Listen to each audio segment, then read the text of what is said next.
Hello everyone, good morning. কেমন আছো সবাই? আশা করি সবাই খুব ভালো আছো। মন্দিরাস ব্লগসের আরেকটি ব্লগে সবাইকে স্বাগত জানাই। আজকে হচ্ছে রবিবার। সকালবেলা একটু দেরি করে ঘুম থেকে উঠেছি, কারণ দেখো প্রত্যেক দিন তো এখন বৃষ্টি হচ্ছে। সেই যে শুক্রবার থেকে শুরু হয়েছে বৃষ্টি, এখনও অবধি বৃষ্টি থামার নাম নেই। সকালবেলা কি প্রচণ্ড হারে হাওয়া বইছে দেখো চারিদিকটায়। আর হালকা একটুখানি বৃষ্টিটা কমেছে, কিন্তু তাও দেখো কি ঝোড়ো হাওয়াটা দিচ্ছে, একদম মানে গায়ে কাঁটা দিয়ে দিচ্ছে। জানো তো, আমি তোমাদেরকে এই ব্যালকনিতে এসে দাঁড়িয়ে দাঁড়িয়ে দেখাচ্ছি, কিন্তু কি হাওয়াটাই দিচ্ছে প্রচণ্ড পরিমাণে। তারপর সকালবেলায় সমস্ত কিছু কাজ টাজ সেরে তারপর ছেলেও ঘুম থেকে উঠে গেছিলো। তারপরে ওকেও খাইয়ে টাইয়ে নিচে নেমে এলাম। আজকে একটু খিচুড়ি রান্না করব ভাবছি।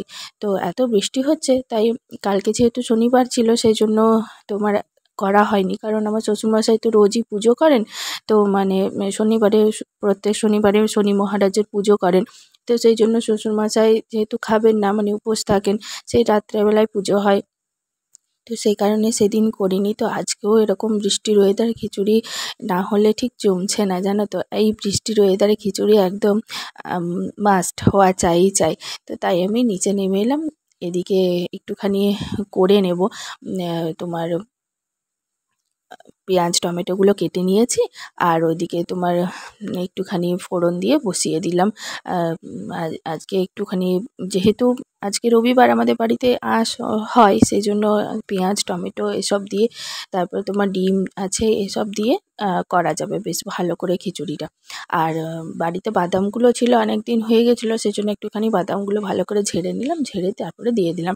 খিচুড়িতে দেখবে অনেক জিনিস পড়লে না খিচুড়ির টেস্টটাও বেশ সুন্দর হয়। তো কড়াই প্রথমে এই জিনিসগুলো একটুখানি নেড়ে নিলাম, দেন একটা বড় ডেকচি করে এবার বসাবো। কারণ হাঁড়িতে আমি খিচুড়ি বসালেও অতটা ভালো নাড়তে পারবো না, সেই জন্য এই ডেকচিটা একটুখানি আমাদের কেনা আছে, এই ডেকচিটাতে ওই জন্য বসাবো। বেশ ভালো, অনেকটা স্পেসও আছে, বেশ ভালো করে নাড়াচাড়াও যাবে। তাই জন্য এতেই বসিয়ে দিলাম। আর এই যে মসুর ডাল দেবো, মুগ ডাল তো দেবো না আজকে, যেহেতু নিরামিষের কোনো বালাই নেই, সেই জন্য আজকে মসুর ডাল দিয়ে খিচুড়ি রান্না করব। তো মসুর ডাল দিলাম ওইদিকে পুরো দিয়ে তোমার বসিয়ে দিচ্ছি এখন। আর উপরে জানো তো অনেক জামা কাপড় রয়ে গেছে, কোথায় যে কাচবো, কোথায় কি করব কিছুই বুঝতে পারছি না। মানে কেচে যে কোথায় মেলবো সেটাই জায়গা পর্যন্ত নেই, জানো। টানা এরকম বৃষ্টি হলে কোথায় কি করব বলো তো। তো কাপড় জামাগুলো আমি জানো তো ভিজিয়েই রেখে এসেছি, এবার তো কাচতে হবে ওইগুলো। তো ভাবলাম যে ডালটা সেদ্ধ হতেও অনেকটা টাইম লাগবে, তো টাইমের মধ্যে আমাকে সমস্ত কিছু করতে হবে। তো সেই কারণে আমি ওইদিকটা বসিয়ে দিয়ে দাঁড়াও তোমাদেরকে দেখাই। এদিকে মা কুমড়ো ভাজা, আলু ভাজা, আর ওইদিকে তোমার পাঁপড় ভাজা করে দিয়েছে। দেখো কেমন বৃষ্টি হচ্ছে, দেখেছো? মানে এত বৃষ্টি হচ্ছে, আবার এখন শুরু হয়ে গেছে। সেরকম ঝোড়ো হাওয়া, ব্যাপক পরিমাণে হাওয়া দিচ্ছে, আর ওদিকে প্রচণ্ড বৃষ্টি হচ্ছে। বাপরে, এত কাপড় জামা! আমি এই কারণে কাপড় জামাগুলো ভিজিয়ে রেখে এসেছিলাম, তাতে কি হবে, ডালটা যতক্ষণে সিদ্ধ হবে না ততক্ষণে আমার জামা কাপড়গুলো কাচা হয়ে যাবে। আমি ভেবেছিলাম জামা কাপড়গুলো কেচে তারপরেই যাব, কিন্তু দেখলাম যে না, ওই সময়টা আমার কাজে লেগে যাবে। তো সেই জন্য উপরে এসে জামা কাপড়গুলো কেচে কোনো রকমে মেলে দিয়েছি, দেন আবার নিচে এলাম। নিচে এসে পর দেখলাম যে ডালটা ততক্ষণে সেদ্ধ হয়ে গেছে। আর তারপরে এই যে সবজিগুলো শ্বশুরমশাই কেটে রেখেছিল আগেই, যখন আমি ছেলেকে খাওয়াচ্ছিলাম তখনই কেটে রেখেছিল। বললাম যে কেটে রাখুন, আমি এসে তাহলে চটপট করে নিতে পারবো। আর তো তোমার এই খিচুড়ি রান্নার তো অনেক ঝামেলা, ধরো সবটাই করতে হয়, সময় সাপেক্ষ ব্যাপার, অনেকটাই টাইম লাগে। তো এসে কাটাকুটি করে তারপর যদি বসাই না, তাহলে মনে হয় যে 2-3টে বেজে যাবে। তো সেই কারণে শ্বশুরমশাই একটু করে দিয়েছে, আর আমি এদিকে সবজিগুলো এখন দিয়ে দিচ্ছি। ওদিকে ডালটাও সেদ্ধ হয়ে গেছে, সবজিগুলো একটুখানি যতক্ষণ না সেদ্ধ হবে ততক্ষণ তোমার চালটা দেওয়া যাবে না। তো সবজিগুলো এই দিয়ে দিলাম, দিয়ে এবার নাড়াচাড়াটা করে নেবো একটুখানি। আর ওদিকে অল্প একটুখানি ধনেপাতা বাবা পেয়েছিল। আজকে যা বৃষ্টি হচ্ছে না, তাতে করে সবজি বাজারেও তো ধরো কেউ বসছে না, গ্রামের দিকে কেউই সবজি বাজারে নিয়ে আসেনি, তবুও যে এই জিনিসগুলো পাওয়া গেছে ওটাই অনেক। টানা সেই শুক্রবার রাত থেকে বৃষ্টি শুরু হয়েছে, আজকে রবিবার হয়ে গেল। চিন্তা করো তো, একটানা বৃষ্টি হচ্ছে, মানে 1 সেকেন্ডের জন্যও কমছে না, জানো। দাঁড়াও, এই যে আবার ডিমগুলো এনেছে, তো একটা ডিম জানো তো নিয়ে নিলাম। একটা ডিম নিয়ে এবার কি বলো তো, ছেলে তো ডিম ভাজা ছেলেকে খাওয়াবো না, তো সেই জন্য ডিম সেদ্ধটাই ছেলেকে খাওয়াবো। সেই জন্য ডিমটা একটা নিয়ে ভালো করে ধুয়ে নিলাম। দেন এই আলাদা করে কেন সিদ্ধ করব, এই খিচুড়ির সঙ্গে দিয়ে দিলাম ডিমটা। তাহলে কি হবে, আমাদেরগুলো ভাজা হয়ে যাবে আর ওর ওদিকে ডিমটাও সেদ্ধ হয়ে যাবে। ও ডিম সিদ্ধ দিয়ে খিচুড়ি খেয়ে নিতে পারবে। লঙ্কা একদমই অল্প দিয়েছি ফোড়নে, মাত্র 3টে লঙ্কা দিয়েছি, কারণ ওগুলো এমন কিছু ঝাল নেই লঙ্কাগুলো। আমার শাশুড়ি মাও বেশি ঝাল খেতে মানে পারে না আর কি এখন। তো দাঁড়াও দেখি একটুখানি সেদ্ধ হয়েছে কিনা।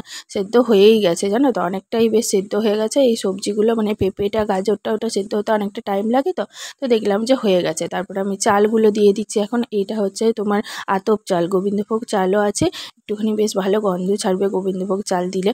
আর একটুখানি আতপ চাল দিলাম। সেদ্ধ চালের খিচুড়ি একদমই ভালো হয় না, সেই জন্য আতপ চালের খিচুড়ি দিলাম। আর বাবাকে বললাম একটুখানি গরম জল দিতে, কারণ ঠান্ডা জল এই সময় মেশালে না একদমই অনেক দেরি হবে। তো বাবা চান করতে যাচ্ছিল, সেই টাইমেই বাবাকে বলেছি যেহেতু আমার আবার হাত ধুয়ে আনতে যাবো, ততক্ষণে খিচুড়িটা যদি ধরে যায় সে নিচে, ওই জন্য আমি বাবাকে বললাম একটুখানি জলটা দিয়ে যান, গরম জল আগেই বসিয়ে রেখেছিলাম। বাবাকে বলেছিলাম আগে একটুখানি বসিয়ে রাখুন, জলটা আমার লাগবে। তো ওই জন্য একটুখানি বাবা জলটা দিয়ে দিল। আর তারপরে আমি টমেটোগুলো দিয়ে দিলাম। সে মানে চালগুলো দেখলাম প্রায় অনেকটাই সেদ্ধ হয়ে এসেছে, একদমই প্রায় আর একটুক্ষণ লাগবে সেদ্ধ হতে। তো সেই জন্য তখন টমেটোগুলো দিলাম। কেন বলো তো, নাহলে টমেটোটা যদি আগে দিয়ে দিতাম না, টকে আমার শাশুড়িমা বলে টক পড়লে নাকি চাল সেদ্ধ হয় না। তো সেই জন্য টমেটোগুলো অনেকটাই লাস্টে দিলাম। এরপর আমি ডিমটাও দেখো সেদ্ধ হয়ে গেছে, আর ডিমটা তুলে নিচ্ছি। বেশ ভালোই সেদ্ধ হয়ে গেছে, এবার ডিমটা তুলে নেবো, দিয়ে ছাড়িয়ে রেখে দেবো। আর ওদিকে আমার এই করতে করতে তোমার খিচুড়িটাও পুরো কমপ্লিট হয়ে গেছে রান্না। এবার একটু ঘি দেবো জাস্ট, আর নামিয়ে দেবো। এই যে বাবাকে বললাম ঘিটা দিতে, আর বাবা ঘিটা দিয়ে দিচ্ছে। আর তারপরে ঘিটা দিয়ে একটুখানি নাড়িয়ে দেবো। দেন তারপরে আমার খিচুড়ি কিন্তু রেডি হয়ে গেছে। দেখো ঘিটা দিতে জাস্ট এত সুন্দর গন্ধটা বেরিয়েছে বলবে, মানে মনে হচ্ছে যেন এখনই খেয়ে নিই। এই ঘিটা না খুব সুন্দর ঘি। তো খিচুড়িটা হয়ে গেছে, রেখে দিয়ে চলে এসেছি। আর এদিকে তোমার ডিম ভাজাটা এবার করে নেবো। একটা ডিম তো সেদ্ধ করেই নিয়েছি। আর আমার মেয়ে বলল যে আজকে আবার সে নাকি ডিম ভাজা করার পরেই সে খেয়ে নেবে। বলছে খিচুড়ির সাথে খাবো না, আমি গরম গরম ডিম ভাজা আমাকে দেবে, খেয়ে নেবো। তো বললাম ঠিক আছে। তো ডিমটা ওদিকে একটা তোমার ফাটিয়ে নিয়েছি, আর কড়াইটা বসিয়ে এবার তেলটা গরম করে নিলাম। তেলটা গরম করে তারপর তোমার এবার ডিমটা করে নেব। আর একটা একটা করে ডিম ফাটিয়ে করছি, কারণ তাতে করে কারোর বেশি কারোর কম এসব হবে না। সেই জন্য একটা একটা করে ডিম ফাটিয়ে করছি। মানে সবগুলো একসাথে ফাটিয়ে করছি না, তাহলে কতটা কি কার দেবো বুঝতেও পারবো না। ওই জন্য আমি এক একটা করে করছি। শ্বশুরমশাই বলছে দেরি হবে এক একটা করে করলে, একবারে করে নাও। বলি না, আর একবারে করবো না, এক একটা করেই ডিম করি। তাহলে কারোর ভাগে কম, কারোর ভাগে বেশি, কারোর ডিমটা ছোট, কারোর ডিমটা বড়, কারোর ডিমটা মোটা, এসব হবে না। তো একটু টাইম লাগবে ঠিকই, কিন্তু ঠিক আছে, কোনো ব্যাপার না। তো এই যে ডিমগুলো হালকা হালকা করে ভেজে নিচ্ছি। একটা ডিম বসিয়ে নিয়েছি। এবারে জানো তো ওই সময়টা হালকা করে ফ্লেমে দিয়েছি, মানে হালকা ফ্লেমে দিয়েছি যাতে করে পুড়ে না যায়। আর ওইদিকে ততক্ষণে আমি আরেকটা ডিমও ভেঙে নিয়ে তোমার রেডি করে রেখে দেবো। তাহলে ওই ডিমটা যতক্ষণে হবে, কড়াইয়ের ডিমটা, ততক্ষণে আমার এই আরেকটা ডিম রেডি হয়ে যাবে। তো ওই দিকটা দেখো আমার ডিমটা ফাটিয়ে নিয়েছি। এবার এদিকটা এক পিঠটা উল্টে দিলাম, আর এইদিকে একটুখানি নুন হলুদ দিয়ে ডিমটা ফেটিয়ে নেব। এইভাবেই টাইম বাঁচিয়ে বাঁচিয়ে, মানে টাইমের মধ্যে যতটা সম্ভব টাইমের মধ্যে চেষ্টা করি কাজগুলো করার, সময়ের মধ্যে শেষ করার। কারণ ছেলেটাও আছে, আর আজকে প্রচণ্ড পরিমাণে বৃষ্টি হচ্ছে জানো তো। কারণ ছেলেটাকে কালকে স্নান করায়নি এত বৃষ্টিতে, এত জল ঘাটছিল। তো আজকে ভাবছি একটুখানি গাটা মুছিয়ে দেবো, তো অনেকটাই লেট হয়ে যাবে। সেই জন্য আমি এরকম করেই টাইমের মধ্যে বাঁচিয়ে বাঁচিয়ে, মানে যতটা সম্ভব হয় চেষ্টা করি কাজগুলো করার। তো এইভাবেই টাইমের মধ্যে সমস্ত কিছু কাজ শেষ করতে চাই। 1-2 দিন হয়তো হয়েও যায়, বাট কোনো কোনো সময় হয় না, একটুখানি দেরি হয়ে যায়। আর এখন বেলাটা অনেকটাই ছোট হয়ে গেছে, সেজন্য আরও বেশি আমার টাইমটা লেগে যাচ্ছে। তো এর মধ্যেই তাও আমি করে নিয়েছি, যতটা সম্ভব হয় চেষ্টা করে নিয়েছি করা। তো এইভাবেই ডিমগুলো ভেজে নিয়েছি, আর পুরো ডিমগুলো আমার কমপ্লিটও হয়ে গেছে ভাজা। এইবার আমি একটুখানি গ্যাসটা পরিষ্কার করে নিই, কারণ গ্যাসটা না পরিষ্কার করে রাখলে এরকম অপরিষ্কারভাবে থাকলে তো সেটা ভালো দেখায় না। তো একবারে গ্যাসটা পরিষ্কার করে নিই, আর তারপরে আমি একেবারে উপরে যাব। কারণ এই আধ আধ মানে ছাড়া কাজ করতে আমার একদমই ভালো লাগে না। একবারে কাজ সম্পূর্ণ করে তারপরেই আমি এই সমস্ত কিছু করি। একবার এসে করে যাব সেটা না হয়। আর যেহেতু এখন তোমার বৃষ্টি পড়ছে, সেজন্য এতটাও মানে গরম কিছু নেই, তো সেজন্য এতটাও মানে গরম লাগছে না গ্যাসটা, সেজন্য চটচট করে আমি মুছে নিলাম। নয়তো গরম থাকলে একটুখানি পরে আমি করতাম, বাট এখন যেহেতু এতটাও গরম লাগছে না, সেজন্য একেবারে কাজটা, রান্নাঘরের কাজটা কমপ্লিট করে তারপরেই আমি যাব। ছেলেকে যেহেতু আজকে স্নান করাবো না, একটুখানি গাটা মোছাবো আর হালকা করে মাথাটা একটুখানি ধুইয়ে দেবো। তো ওই যা জল ঘাটছে তাতে এমনিই ঠান্ডা লেগে যাচ্ছে জানো। আর তারপরে তোমার আমিও স্নান করব আজকে, আমারও স্নান হয়নি সকালবেলা, খুব ঠান্ডা লাগছিল, সেজন্য সকালবেলাটায় স্নান করে উঠতে পারিনি। তো এত বৃষ্টি হচ্ছিল তো সেই কারণে। তো আমার এইদিকে দেখো গ্যাসটাও মোছা হয়ে গেছে, আর ওইদিকে সব কিছু ধোয়াধুয়ি কমপ্লিট হয়ে গেছে, রেখে দিলাম। চলো এবার যাই। তো এমনি সব কিছু করার পর তারপরে ছেলেকে খাওয়ানোর পরে এবার আমরাও খেতে বসে গেছি। তোমরাও যদি খাবে তো চলে এসো। চলো আমরাও খেয়ে নিই। আর তাহলে খেতে খেতে আজকে ব্লগটা ওইখানেই শেষ করছি। তোমাদের যদি আমার ব্লগ দেখতে ভালো লেগে থাকে অবশ্যই করে লাইক করে দিও, শেয়ার করো, কমেন্ট করে জানিও আমার ব্লগ তোমাদের কেমন লাগলো।